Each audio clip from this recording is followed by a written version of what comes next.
And there we are. Hello, everyone. Good morning. Today it's a morning, other than usual. How are you, Kai?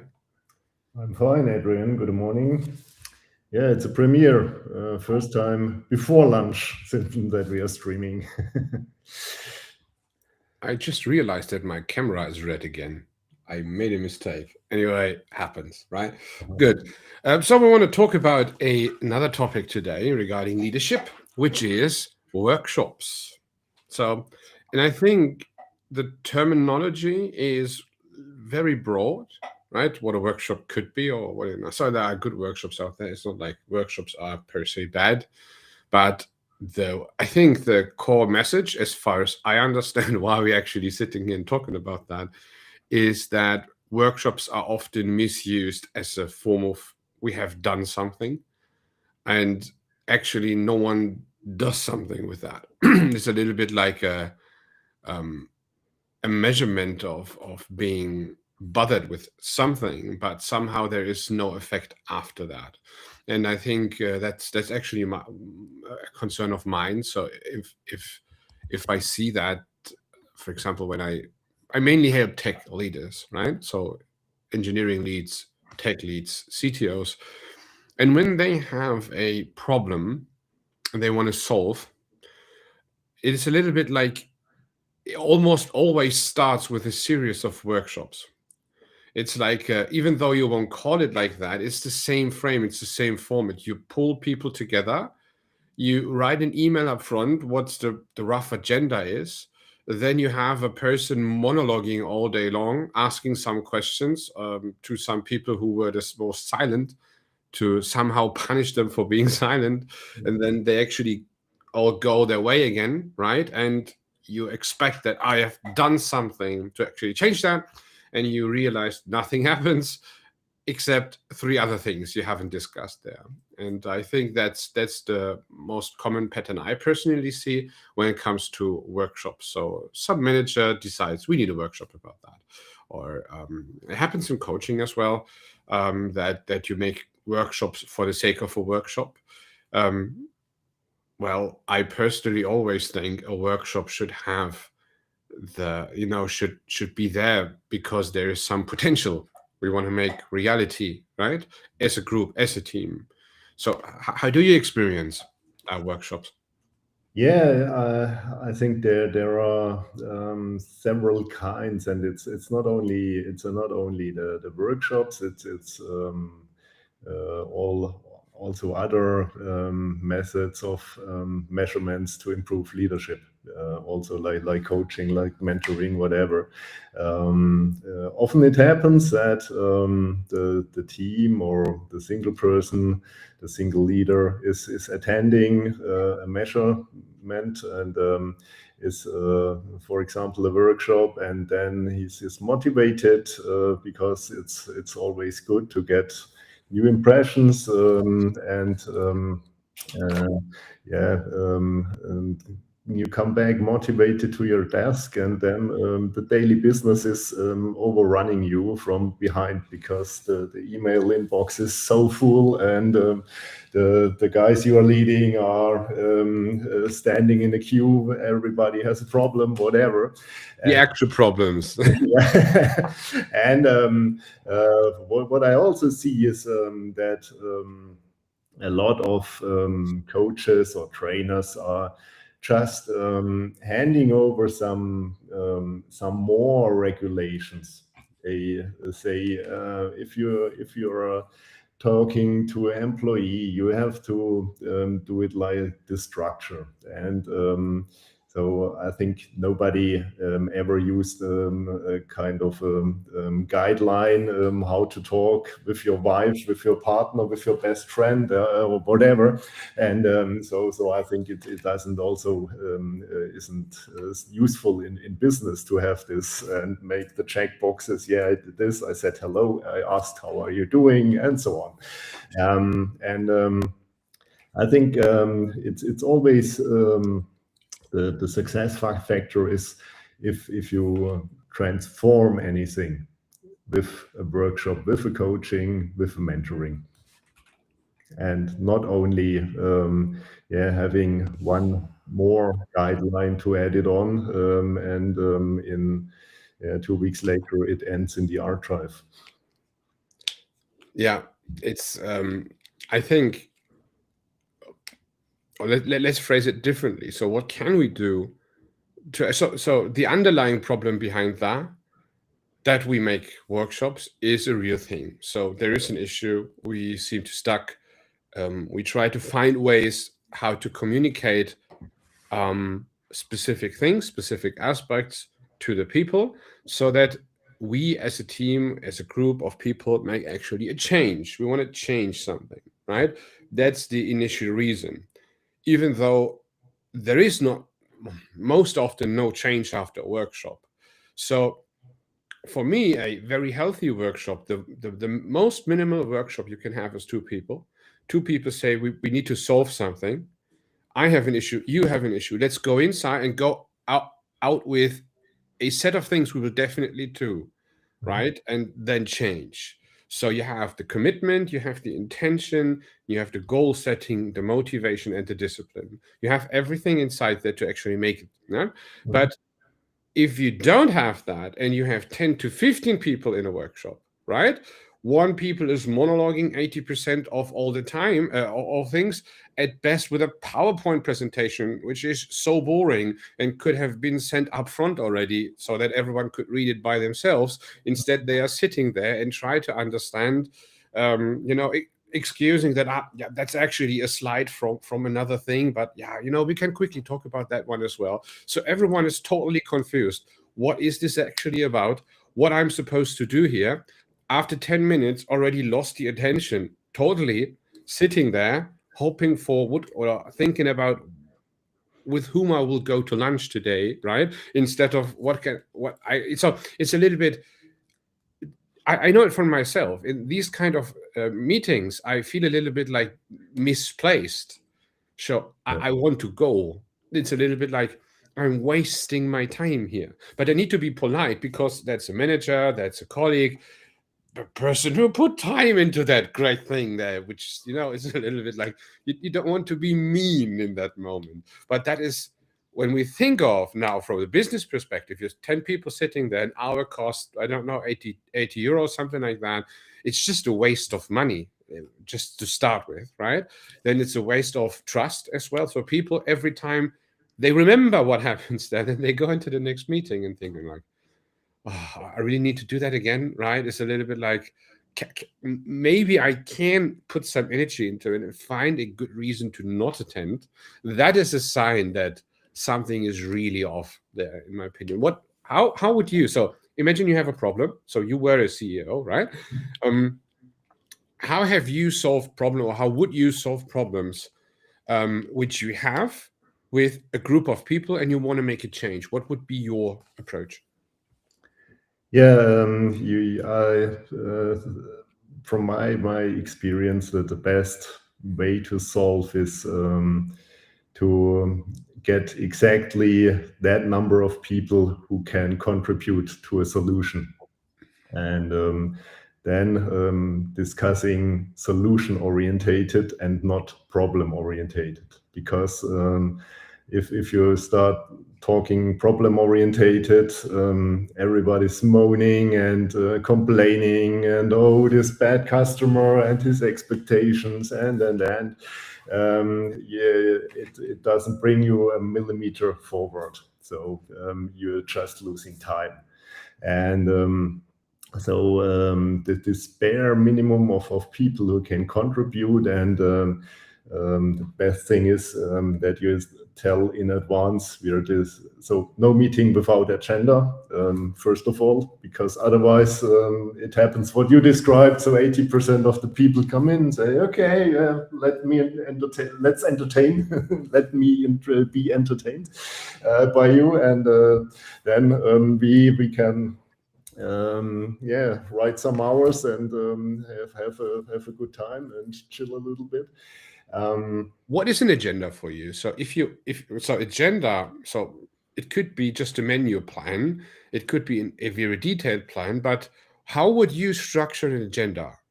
So now imagine I'm a person now, I'm told tomorrow is a workshop, 12 o'clock, lunchtime, there is a workshop, or it's just a time you decided, and you send an agenda. What must be in an agenda and what shouldn't be in an agenda? I think first of all, the attendance, you see them in the invite also, okay. And the topic, what has to be discussed, and also a kind of expected result, so that everybody can prepare and come ideally with his ideas how to solve the issue and how to improve the situation. And also I think it's crucial that you limit the time slots that one is allowed to speak. So let's say maybe after 5 minutes, the moderator or the organizer has to say, okay, please take 30 seconds and come to a conclusion, and then we discuss, or then the next one comes in the round. And then I have always had one principle. If somebody came to me and says, I have a problem, how should I solve it? I never give him an answer. I ask him always, what is your idea? How can we solve it? And after a few times, sooner or later, the people are more or less educated, that they come to you with a solution and they say, oh, there's the situation, I would go like this, what do you think? Or the consequences are this and that. Get your approval, or do we have to make another loop, or has to escalate it, or whatever? So Carmen said, Kai, I love having an agenda. People make fun of me, but I know I'm going to get the outcome I need. Yeah. First of all, sorry that somehow some comments from LinkedIn doesn't appear here on screen. So sorry for that. But yeah, so that's a little bit of a feedback from Carmen. Yeah. I would agree an agenda would be important for as well. So there must be a good reason to pull out people out of their deep work zone into a artificial meeting without having a clear description of what is the problem. Talking about making sure very early on in that meeting that everybody really understands the issue and understands that we are on a journey to solve that issue, right? That is not just an entertainment meeting. This is not blaming someone else or talking about the circumstances of the company. I think that's very important. I would like to go a little bit into, when we think of workshops, right? You have a problem. There are 2 teams involved, 2 teams of 5 people, right? And you are the CEO, and you want to get now everyone into a room, or actually the people into a room, to make this change. Who would you invite? All, some, just the leads? How would you make it? Is everyone actually necessary to be there? I don't think that everybody is necessary to be there all the time. So depending on the dimension of the problem or the topic, you could go various ways. Maybe you start with all peoples for a kind of a kickoff for, let's say, 20 minutes, so everybody has the chance to bring in his impression or his perspective on the topic. But then I think it's if you have two teams with five people, or each maybe two of each team, or should be sufficient. Because when you say the team is well organized, it's a real team, and not only a bunch of squares in the org chart, then everybody knows a little bit, or also a little bit more of the others' engagement in the project. And so it should be super efficient that one or two of each team is attending in the solution finding. And then in the end, if you have the solution, you can call in all the team members, so that everybody has the same information, and you don't play this. In Germany it's called the Stille Post. One tells to the other, then and the outcome is completely different. Okay, and when would be the point is to call for a meeting, like a workshop? So let's stay with a company idea of a workshop, not with a self-improvement way of getting 30 people into some kind of classroom workshop. So really talking about the company style workshops. You have an issue with several people. When is the right time to actually call the people in? So imagine this is a typical scenario. So small to medium-sized businesses have the very same thing like corporate. So you are in a decision maker position. You were, right? So you see there is something. You've got some feedback over the last weeks, and you see there is something, some new constellation of issue, challenge, problem, and you want to start solving this. When is the moment to get the people together to actually start a journey of change? How early do you involve people? I think if you realize that the problem is not solved by an individual or by this team or this team member and the team lead by themselves, if they need more engagement or more information. So it's if you have for example, a project where more than one team is engaged in, you also should have regular communications, weekly, daily, monthly, whatever, depending on the project. And then this can be a kind of a committee which solves this pretty in time when it appears. I think it's if you have this organization that everybody's trying to find a solution and then bringing the solution to the decision, then you don't need so many meetings. It's more like a kind of escalation already. If you have to bring more people to the table and to discuss and find a solution. Okay. So you would try to bring the people early into a room, but how early would you involve, or who would you involve first? Yeah, it's I think it's always in leadership kind. So yeah, let's say a kind of a gut feeling of the top leader. Ideally, all the leaders have a good connections to the people they are leading. Mm-hmm. And so you can also evaluate if it's really a problem, what's addressed, or if it's just the guy who sees everything black. So the glass is nearly empty, or you have 3 centiliters of water to drink.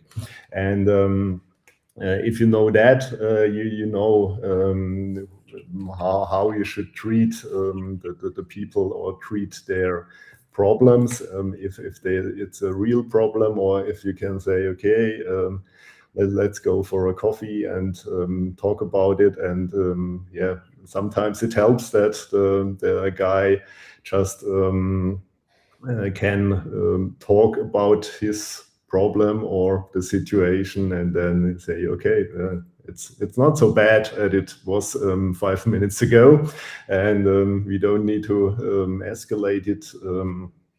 Or also, if there's an issue with a customer, the customer was misbehaving or whatever, then you don't need a big workshop. Then the team leader or department leader or whoever should have a call or a chat with the customer and verify that topic, and then you don't need a workshop. So you don't need workshops for everything. I think the best guideline is only bring the people to the table if it's really relevant. If not, only one can solve it, or 2 can solve it. And if it maybe finding a solution takes more than 10 to 15 minutes, otherwise you can do it in your regular meetings. I think I agree, first of all. I think there is another aspect to it, point of view. So if you constantly are invited to meetings and you are a little bit surprised as an employee that what is this meeting now about, right? That's first of all a clear sign of disconnects in the company. So there are gaps. Typical in my software space is the gap between business and development. So the development team is not really involved into product. That's very often the case. So there are people like envisioning and dreaming their dream product with the clients, and then there are the fulfilling center of the software development. And modern CTOs, especially of smaller to medium-sized companies, really have to fight for that. They are heard, so it's like they are involved in that process. That's a huge issue, and that can happen between teams as well. So, for example, if the engineering team does have a issue, an overall issue for the organization of engineering itself, it can be that some teams are involved in matters which others are not. That can make sense when those are really not in their domain. Mm-hmm. But especially we have a culture idea called DevOps, which is a little bit misused, especially in the German-speaking area for actual infrastructure. But in reality, it means that development and operations are one ownership, which means instead of having separated departments, you have mixed teams of specialists, right? Able to do the alpha to omega, end-to-end implementation of things, including business, security, these kind of things. So the idea is to get everyone together in one big team and let the team decide. By doing that, you have less of these gaps. So why I'm talking about these gaps is quite simple. I think the more gaps you have, the more workshops you have. That's a little bit of a coincidence, which happens as well. Because with those gaps, informations are hidden from others. You have a form of isolation. And suddenly, some people realize, oh, we should solve this together as a whole team, right? And one team is already working on something for a year. The others have heard of that while drinking coffee with the others, but never really realized what it is. Suddenly, on Monday, it becomes their problem, but we need to solve it tomorrow. And that's a typical issue. It's a little bit like, oh yeah, we have the assessment starts, or it will end by end of month, and the organization isn't really where it should be. No, we need to change everyone, right? And people are totally unprepared. Some are on holiday. Some are on really difficult other problems right now. They don't have time, but they need to do it right now because there is now a deadline, which is overarching. And that pattern repeats basically everywhere. And I think this is a pattern of laziness. This is a pattern of lack of leadership and bad management. So leadership and management are not the same things for me. So the act of management is bad. So there is no technique, no system behind that. That is not, no one thinks about these kind of things. And there's bad leadership, which means that the people on the personal communication level, they are not involved in things early on. And I think that's one of the main issues and main problems we actually see. So to wrap this topic up, to this core idea up, is get the teams closer together, and you will have less reason to actually bring people into a meeting. So in software development, we have as well the idea of pair programming, for example. So people say, okay, we need to have a review meeting or something where we can talk about how an engineer was actually performing on a specific task, quality checks, improvement, feedback, these kind of things. That is somehow, or became in the last 10 years, an asynchronous process, which means you park your changes somewhere and someone else needs to look over it, chats a little bit about that and gives you back. Sometimes people meet about that, or on some point in time, they all come together and make some kind of blame session about who've done wrong. So the point is, you can completely avoid that by working on a cultural standard, by working together. So instead of having two separate developers working on separate tickets, they have separately discussed with product team, right? You bring them together and you have one issue, one monotasking, and you basically work together as a team on that topic. You decide who is working on what. So everyone does have foundational knowledge about what's generally going on, and you don't do too many things at the same time. So the thing is, you have already solved the need to talk about something in a group. Getting together, talk about something because someone had an issue or there is an overarching issue. That is inside the team layer absolutely possible. And in my opinion, and I saw that myself in my own companies, it works if you flatten the hierarchy a little bit and you put really like product teams into engineering and vice versa to really make them, this is one thing. The developers are not technical persons, they are business persons. They build on a business product we want to sell, and if we can sell it better, if it becomes better, we will earn more, we will be more successful. So that I think that workshops can help. So if we start a new journey because something new happens which is really affecting everyone, then we should go for a workshop. But if it's because we were lazy, because we had a dysfunction in our system, if we had too much isolation and building those those silos, then I think a workshop is a symptom, or a symptom you could take a look at and see, okay, I need to change something. We do that workshop now, but after that we need to take a look what actually happens and what went wrong, that we needed that workshop, which was feeling awkward. Because if a workshop doesn't feel awkward, it was actually a good one. But most of them, and that's the reason why so many, you see that basically every day on LinkedIn feed, like, I hate workshops, these kind of things. And that is a typical sign of companies who try to fix something in hindsight instead of doing it right up front. Would you agree with that? Yeah, I think in social media there are also this hype topics. So like Jeff Bezos never allowed workshops, or Elon Musk doesn't do this or that, and I think it's depending on the kind, how the company is organized, and also how big is the company, if you need this hierarchical committee structure. If you are talking about global enterprise, I think you need this regular communications also. But if you're a flexible, a fast company in a highly dynamic circumstance or market, then you should have this solution-orientated philosophy in each brain of each member of the team, of the project, of the company.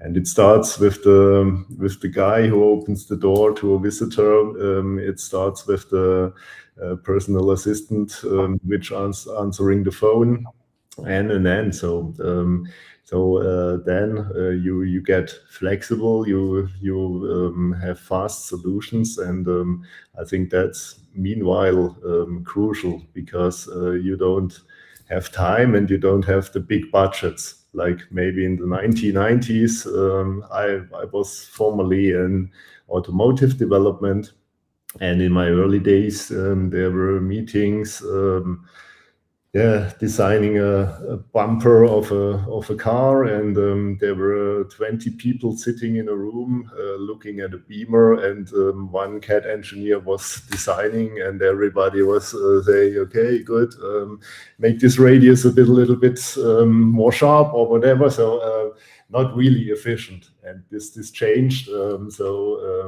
You have or you have your work packages, you have your clear deliverables, and that's the fundament of a good and efficient collaboration model.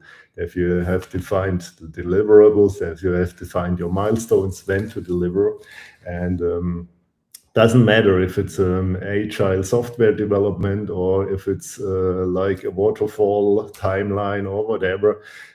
It's always that the members of the project team have to know what's the content and when they have to deliver.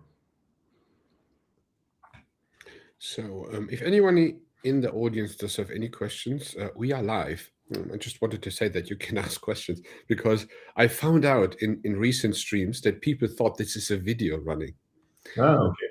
Really, that's a little bit like, I was talking to people and they said, I thought this is a podcast you are just displaying, and they don't realize that okay, I actually can comment. Yeah, we are just our AI bots. Exactly. Like there's a little bit like you can type comments and we will see the comments. So I'm scanning all the 4 platforms. Actually, I have 6 targets right now. So that's always the thing. So of course, the Twitch people know that. Even though on Twitch is no one right now, but anyway, good. Yeah, so let me quickly take a look at changing behavior. Exactly. So there was another promise to this stream. It's like, stop running workshops and start changing behavior, right? I would like to talk in a second half about behavior. So what, in your opinion, when you read this, what comes to your mind, what people should do and what they actually do wrong when it comes to behavior? I think that many people take the word behavior too literally, and they just behave how it's expected from them, or how they assume that it's expected. And not talking about Knigge or being polite to each other and so on. But also there, when it comes to behavior, that you open the door to a lady or whatever, I think it's not only the behavior. If you really transform, then you change the attitude, your attitude, and you estimate the other people, and then you will behave politely automatically. You don't have to have the Knigge with you when you go to the restaurant and say, okay, I need a fork and then I need a knife and so on. So if you estimate the food, estimate the experience, then you will behave automatically politely.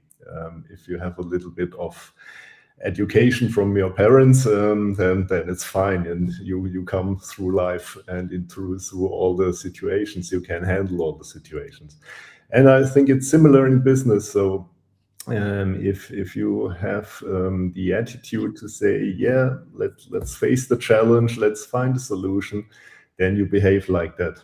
and you don't ask the colleague and say, "Well, let's drink a coffee. It's so shit, and we still have 5 hours to survive." Yeah, let's drink a coffee. Let's get a cigarette or whatever. Or if you say, "Yeah, let's grab a coffee and talk about a little topic I'm struggling with. Maybe you have an idea." And so this is absolutely change of your behavior, and it's resulting from your attitude. Yeah, so if you measure your employee happiness, you shouldn't do that 5 minutes before end of day, right? So they're always happy, or you should if you want to have looking good on paper, right? Secret sauce is spending some pizza and then afterwards doing the survey. Exactly, right? But don't survey productivity after pizza. That's not good. But yeah, I agree. So I think that first of all, what you said triggered a little bit my stoic mindset. So that's a part of the practice to actually become a virtuous person. So a person who is living up to standards by self-discipline. And in modern days, we would call that self-leadership. So self-reflection, self-leadership, self-improvement, all the self-something. And that all leads to me becoming a better version of myself, who is working better or fitting better into the environment I am in right now, but at the same time developing the skills, mindset, and attitude to actually change something to the better for everyone. So we shouldn't just adapt to the external agenda of other people, because otherwise we would just be a good cog in the machine, but it wouldn't be like it would not be the solution for your own potential. So you wouldn't do self-improvement all day long without on some point trying to influence your surrounding as well. And that is one of the interesting aspects. So if everyone in the team would do that, so you said that, so that you actually behave, so you need to do something, you need to take ownership, in other words, right? You need to take ownership in order to change something to the better. That of course starts with you, and that there must be the will to become a better version of yourself basically every day. Otherwise you won't change something. And that is where I personally think we all should put more time and effort into. And if you have a culture where this is even further, let's say, acknowledged, where this is fostered in some way, they will definitely see a difference. You will see differences where real leadership is, because one of the aspects which I personally see when it comes to leadership, or the lack of it, is that people are either very, let's say, moving forward as a whole, as a team, and on the other hand, if there's a lack of ownership or lack of leadership, you have a lack of ownership as well.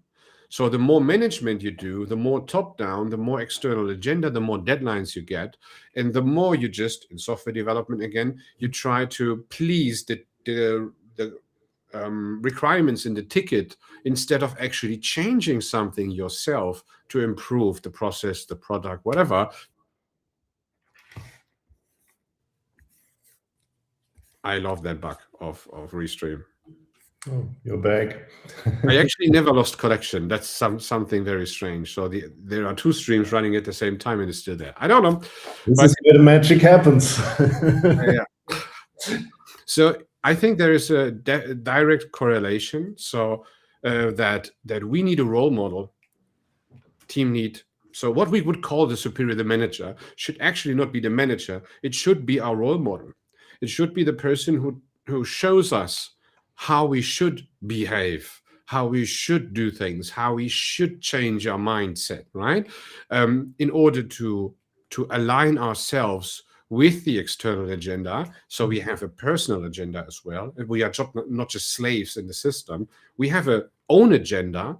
We have own potentials. We can we can go up the ladder, we can become like maybe entrepreneurial on some point in time. We have something in the future for us, not just doing that job for the rest of my life and be expected to be happy. That is industrial age thinking. That is still a school education system works like that. The industry work, everything still things like that, but it shouldn't be. So the individuals could keep up with a fast-paced world today if we let them. But you need to be the role model. You can't just expect that people who grew up 20 years with the idea of you need to follow what others tell you, your teacher, whoever, right? The parents told you, you are allowed to do that and not do that. So you are trained to accept dependencies. So, and that is what some coaches do as well, especially in fitness area and these kind of things. They try to not really make you self-sufficient. They try to make you dependent on the system, which I don't like. So I'm always a big fan. That's the reason basically Stoicism is the idea of the continuous practice of self-improvement to live up to the standards of the 4 cardinal virtues and avoid vice. That's a little bit like that. So you literally say you avoid vice, right? And that makes it extremely difficult for me to work in an environment where people are not doing this. I can't. That's the reason why I'm an entrepreneur. So I'm helping people to change that, but I cannot work in an environment where a manager is above me doing the exact opposite. So he's my enemy. I can't work with him. So either I can change him or I can get rid of him or I leave. There are no other ways around that because that is destructive. Yeah. And that will lead to the burnouts, to the exhaustion, and everyone pretend everything is fine because I get my money until I don't get my money anymore because the company got bankrupt or the team got filtered out, or you are just in the 40% of the layoffs and you don't know why. No one told you, but everyone told you it's so great what you do, and suddenly you got laid off, even in Germany. And that is something I absolutely dislike. And in an environment where I know that very well, in an environment where you're close to people together and where you have real leadership, one of the big aspects as well is that you know what's going on. Sometimes even too much of that. But the CEOs in smaller companies, like 20 people, you feel the vibe. Is the company healthy or not? So if it's not healthy, very often I see people, instead of digging their heads into the sand, they basically stand up and try to assist the CEO. They see him or her suffering. It's too much. So they start to help because they see it's natural. So there is Dunbar's number. There is the number of people we can work with effectively, which is 5 to 20 people. At maximum, we can even remember 150 people. So we couldn't do that in very large companies, but in organizations we could. So we should always have an organization where we see and experience other people so that we can, let's say, inspire each other with being a role model, with challenges, with vision and mission, with credibility to actually move forward. Starting, of course, with a leadership person. It doesn't work if you have 10 very effective people who actually want to do this, but you have this manager person who bullies everyone. So that doesn't work, right? People will leave. That's one of the facts. So I just needed to say that because that triggered me a little bit. Yeah. But I think it's a reality in the big enterprises. So a former C-level of a German DAX enterprise told me once that 80% of his working time was just to being aware who is standing in his back with a knife and trying to kill him. Or his ass problem. So I think that's reality. And I also know meetings from car OEMs, car brands, where you have to attend or a department has to send at least one to the meeting, because otherwise you get jobs to do that are not your not your real jobs, or anybody or a few weeks later another one says, yeah, we decided this in that meeting, and from of your department nobody was there, so it's your problem. And that's not solution orientated or outcome result orientated. And talking about the size of the companies, I think it's always just a matter how you organize it. If you have managers, then it's just the management. So if you I have this role model of a manager filling Excel sheets and reports and so on. And as a leader, you have the true connection to the people you are leading, you're responsible for. You have also the philosophy that you are also serving the team, and not only the team is serving you. And then it's possible to scale up. So if you have teams like that, and they are pretty well organized, you can have a lot of them and not only one. So from my experience, there's a maximum size of, let's say 7 or 8, where the team lead is able to have this strong connection to the guys. And it happens that somebody says, oh, it's 3 p.m. I finished my job for today. How can I help you? And not sitting there and say, okay, 3 p.m., 2 more hours to go till 5. Now I have to fly under the radar that nobody recognizes that I finished. I can, 3 times going on toilet, 2 times going for a smoke, and other 2 times going for a coffee. That's roughly 2 hours, right? And maybe 1 or 2 emails in between, so no one notices. Yeah. And then I sneak out so no one sees me how I'm disappearing. That's great, a great usage of your energy. Actually. Leaving your coat on your chair and forgot it. Yeah. Don't turn off the screen.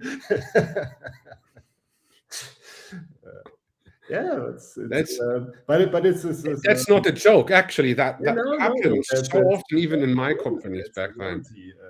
And it's coming to another topic, but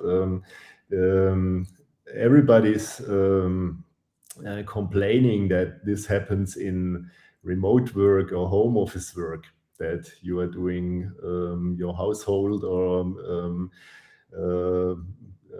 doing the lawn mowing or whatever. But this also happens when the people are sitting in the office. If you have a bad company philosophy, if you don't have this good culture, then it doesn't matter if you're sitting in the same office room or if you are distributed in home office or remote places, whatever. If you try to camouflage that you don't work, there are always possibilities. I think so as well.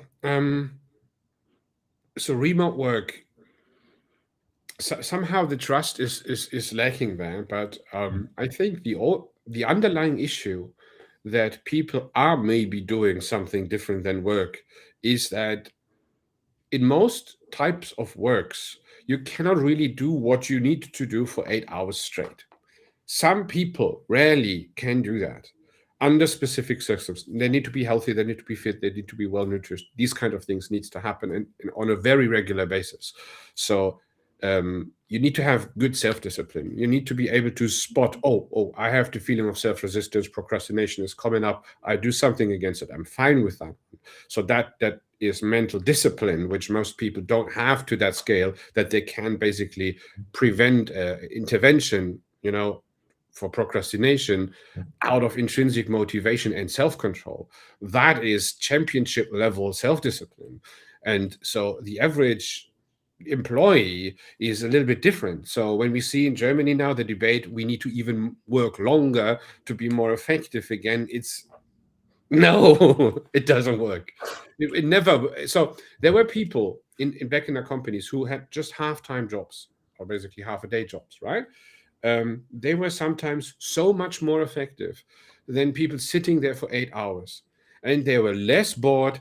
They were much more communicative because they wanted to get their things done. They were self-motivated to get things done because they had a narrow time frame to get things done. They don't wanted to attend to useless meetings because GSD, get shit done. That was the thing they wanted to do. And the same people you paid twice as much time did get basically the same done in the same time, because people were around about the same time a day effective, and the other time sitting in meetings, sitting together, socialize, which was actually procrastinating. And that's okay, right?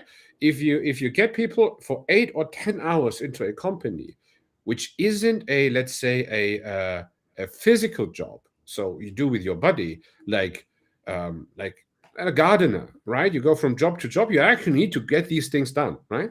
But and that's easier. So I started out in my career something like that. Working 8 hours like that is possible. You don't use your brain like you would when you do software development. That's a different thing. You have more time to relax brain wise, and you even have some feedback like you would doing sports, right? And that's a big difference. So first of all, we need to differentiate that.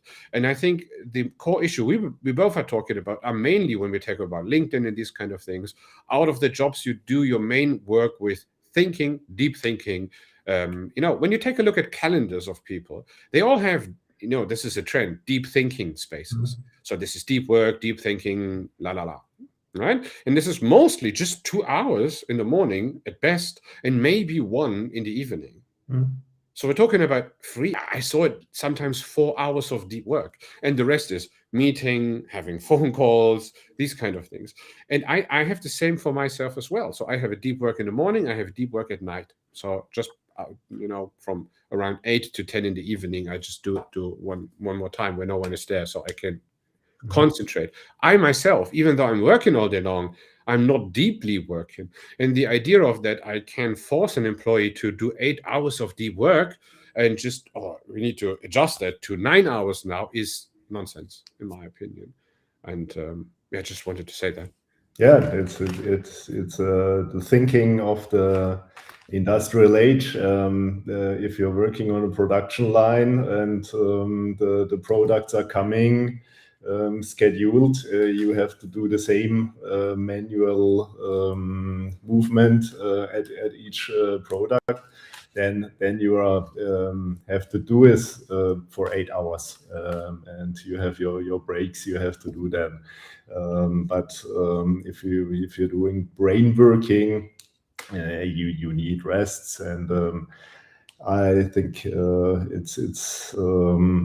it's also a myth thinking. If you say you put in more hours, you have more results or better results. I think it's the opposite. If you start in the morning and you're working till 10 p.m. and then you go home for sleep, next morning you come back to your desk and say, oh fuck, what the shit did I do in the last 5 hours? And in the morning, when you are refreshed again, it maybe takes you 30 minutes to get the same result. And that's true. That's absolutely true. Absolutely. And there is evidence for that. And it's also crucial to have this. I think 2 hours of deep work is very exhausting. So I think everybody should experience and find out what's the right time slot to do it. I think it's fair to say I can concentrate and focus for 30 minutes, then I need a 5 minutes break, or another says I can do 90 minutes and then I need a 20 minutes break or whatever. We are individuals and everybody is working differently. And But I think it's fair to claim, to say my brain needs rest, my brain needs new energy, and I go for a 5 minutes walk or go to the backyard and get some fresh air or whatever, but get a little bit of distraction and relaxation. So if we need to get to the wrap up now, but let's quickly talk about the workshop again and connect this topic. So imagine you have 8 o'clock is office time, right? Starting in the morning, and you have scheduled for 11 a workshop, right? And then you have the time where the people get in and they're already working. They have some form of deep work in the morning. They are fresh. They use it, and then they get before lunch into that workshop. Right? We need to get this done. There is a presentation. We need to prepare for whatever, right? You get into that one, and then you have.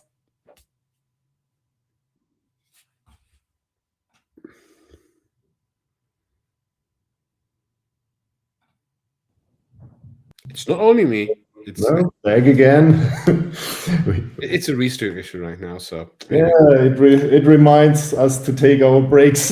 Yeah, it helps us, right? No, but then you lose the people when they're in the workshop because they just exhausted their first batch of energy they brought with them after recreation, after sleeping, after regenerate, right? So that's the phases we have. I was talking about that already, and you expect the people to make a change there. In reality, they sit down there to actually rest. So this is the reason why many of them are silent. If that topic for them isn't triggering because it's emotionally for them, it is directly affecting their next days, it is very likely that they just sit there and say, I'm being passive right now. I'm getting down, and then they get to lunch, they eat something, which important. I wouldn't do that. I don't really like eating the lunch times. If you would have very disciplined people, lunch times would be okay. Most of the time, the hour after lunchtime is a pretty dead one. So everyone is a little bit very silent. So no one is calling you after lunch. Everyone is very calmed down. And in my opinion, if you run a company, especially a small one, where you can have these kind of ideas, it makes sense to listen a little bit more to the dynamics of the people, and don't focus too much on you need to get 8 hours of money out because you pay for each hours for 8 hours. That is not an equivalent thing. So you pay a salary. You don't pay per hour. Some people you pay per hour, but most people you pay per salary. That's one of the reasons why I had the discussion some day with another freelancer. I have a good relationship to him, and it was about that. It is better to hire a freelancer for 4 hours a day, half a day, and that freelancer works for 2 companies, half, right? That is much more effective than you try to get this person for 8 hours, right? And that is the equivalent of that. So if we have the time, so maybe talk with your people about deep work, time where you don't call a colleague if it's not absolutely necessary. Let the people work, and then you have a very open time. Everyone opens the door. Everything is fine. We're doing the things which are not so demanding. It is totally allowed to discuss something outside with a coffee in the hand. It is totally fine that during work time, people go for a walk together and discuss it while walking around the building. That should be normal in a company and not punished by, you are a lazy person. Nice. That person who says that, and if it's the CEO, should be replaced. That is the reality in that moment, right? Of course, if maybe it's at a hospital or something like that, and you need a surgery and doctors are just going away, that's a different thing. But most companies, there is no reason to not allow that. No, it's if you do this, then you pay for presence and not for results. And coming back to the topic, this is leadership. If the leader can't estimate and evaluate if the results are okay for this time slot where the employee delivers it or the freelancer delivers it, then he's not able to lead the team and should be also replaced, because then you come to the topic and say, okay, 9 to 5, and if you leave early, you have to go to minus hours, but if somebody delivers the result which is needed within 6 hours, why should he stay for the last 2 hours to fulfill the 8 hours? So, and this is also sometimes kind of a mindset a freelancer brings with him. If he's fast, if he's good, if he's reliable, this is multiples the chance that he will be booked again. And the employee is trying to get the hours full, and so these are these two stereotypes. But under the bottom line, it's leadership and it's culture that you say, okay, I'm finished, I delivered everything, I leave now, see you tomorrow, and then it's fine, and it should be fine. Or asking the other team members, can I help you that we finish your part of the job also in time or early, then it's perfect. Mm-hmm. We had that back then, that we had or tried effectively and successfully to get the heavy work done in the very morning, and then through the noon hours, people were basically allowed to do whatever they thought they need to just available for the clients, agency type of work. Mm-hmm. And then we had again a short session in the afternoon when everyone was settled on a way, and that was a little bit like the end of the day, and that was actually working quite fine. In my opinion, we had too long hours back then already. My business partners back then were of a different opinion about that, so we weren't aligned, I would say. But there was, of course, someone needed to be there in order to do things. It was a little bit like an organization thing, and we couldn't hire, let's say, twice the amount of people for half amount of time. That's in Germany, it would cost more money than actually having full-time employees. Effectively, especially the people want to have something like that as well. But in modern days, I would rethink the concept. I would more thinking of, there are things we need to get done. You should be part of deciding what we need to get done, and then get it done, right? And if it's too much, say it. And if you have, if you need time off because you want to do different things and you want to do more or less tomorrow, then just tell it. But it is up to you. So if I expect you to take ownership, you will define your time yourself. It is not my job to define the frame where you sit and stand and talk. That is what you need to decide in self-control. And of course, when I want to have that, I need to be the role model for this. Mm-hmm. And if I'm the founder, if I'm the CEO, if I'm the CTO, I need to be the role model for that. I need to live that, and not just saying that, getting to work. I know many founders doing that, which is very bad. Working 100 hours, these kind of things, 18 hours a day. I'm such a tough person. No, you do something wrong. That's your issue. So you have decided to do the impossible, which is most often impossible, and you still try that. So you exhaust yourself. You get out with a compromise and say, it was only possible because I was aiming for this and that. And you did that now for 3 years, and suddenly you cannot make the translation or transition into becoming someone who is actually leading people who never thought that they would be like you, because you have this problem of the hustle mentality. Mentality of the people. Yeah. So hustling leads to a negative set of mindset. And as soon as you need to work with someone, you can only work with people who are as same broken as you are in that moment. And you need to untrain that again. And you can then say, of course, maybe I have built up a company or something like that. But not many of these companies actually still exist after a while. And we need to be honest with that one. So no one wants to work with a boss who's telling how much he or she is working, and that you feel bad that you go after 9 hours when you're only paid 8, right? And that is one of the things I really dislike as well, right? We should have discipline, and we should see that many people should not found a company. That's the reality. So it's not like a hobby thing and just do it, something like that. Most of the people change their lives to the worse, right? If they try to found, because they totally underestimate. They artificially pump their mindset up to keep up with that, because they know they don't have much money. They need to do that in 1 year, what others would do in 5. And that is the issue. And then you get the first employee, and he or she needs then to do in 10 hours or in 8 hours what others had 2 days for or more, something like that, because the expectation is there and it feels good, which isn't the case, right? Just wanted to give that as well. Yeah. Okay. So going through the platforms, we don't have any comments more, but we had a lot of audience today, actually, across all platforms. Enjoying the lunch, probably couldn't. Yeah, that's fine. Fine. Yeah. There will be clips about that, pretty sure. With some good stuff in it.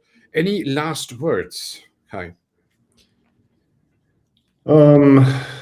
Yeah, I think coming from this workshop topics, I think crucial is agenda. Keep the circle as small as possible and always end with a result. And what we didn't mention, note the result and distribute it. So if you don't have a protocol or meeting minutes, then you could barely got rid of the meeting because you don't distribute the result. Then yeah, it's just wasted time. So maybe this as a last word, as a practical tip or hint. And there would be many more. We had very deep topics today, I think, but maybe we can do some shorts with some of the big topics, or also intensify the one or the other topic in another live talk next week or within the next weeks. We will do that. Okay, good. Then I would say we wrap up. And we actually wrapped up. Happy lunch, everyone. If you have lunch, I don't. And yeah, see you next week. Bye, everyone. See you. Bye-bye.